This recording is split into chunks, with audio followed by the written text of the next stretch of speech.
Sino nga kaya ang deserving maging Teen Big Winner, Pinoy or Teen International? At sino-sino ang mga espesyal na bisita na magtatanggol sa mga housemates?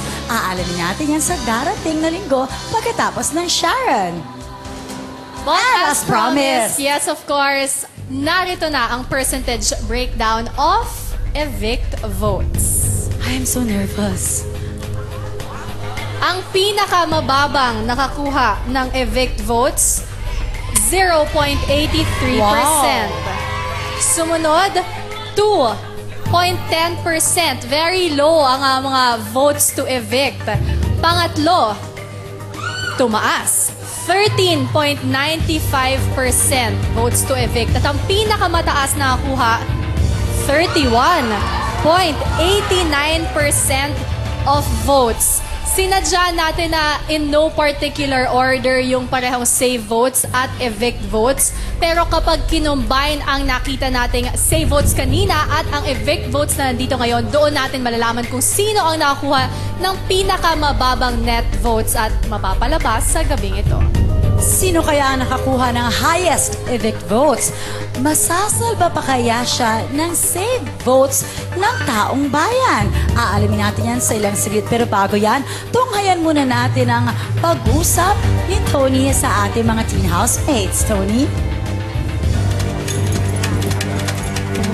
And I am back, teen housemates. Ano nga ba itong hawak ko? Alam niyo na, ang resulta ng naganap na botohan. Binuksan ko na ito. Para malaman ang resulta, nominees, get ready.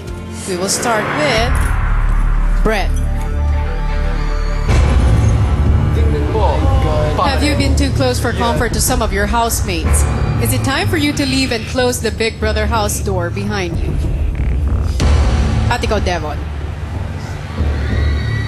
Dahil ikaw na nga lang ba ang natitirang villa housemate kaya't gusto ng taong bayan na samahan mo na ang iyong mga kasama dito sa labas? Jenny? Mas marami ka nga bang taong mapapasaya dito sa labas ng bahay?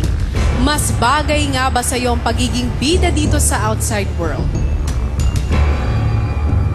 At ikaw, Trisha? Sapat na nga ba ang mga pagbabagong ipinakita mo sa loob ng bahay? Tapos na nga ba ang mission mo bilang housemate at maaari ka nang lumabas? Ang pangalang aking babanggitin ay ang unang ligtas sa linggong ito.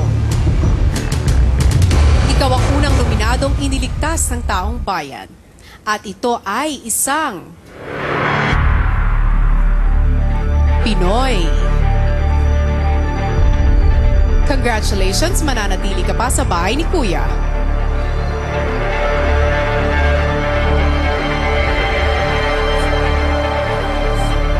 Devon.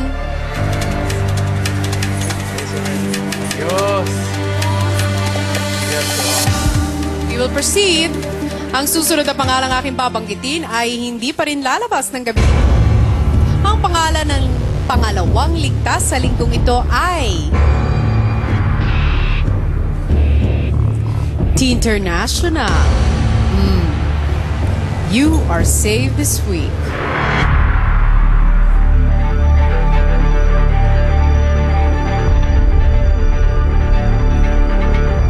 Jenny.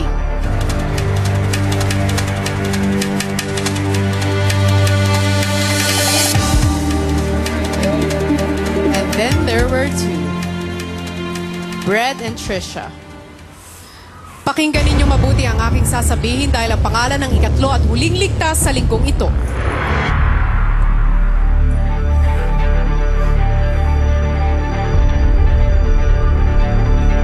Sa aking pagbabalik. Thank you, housemate.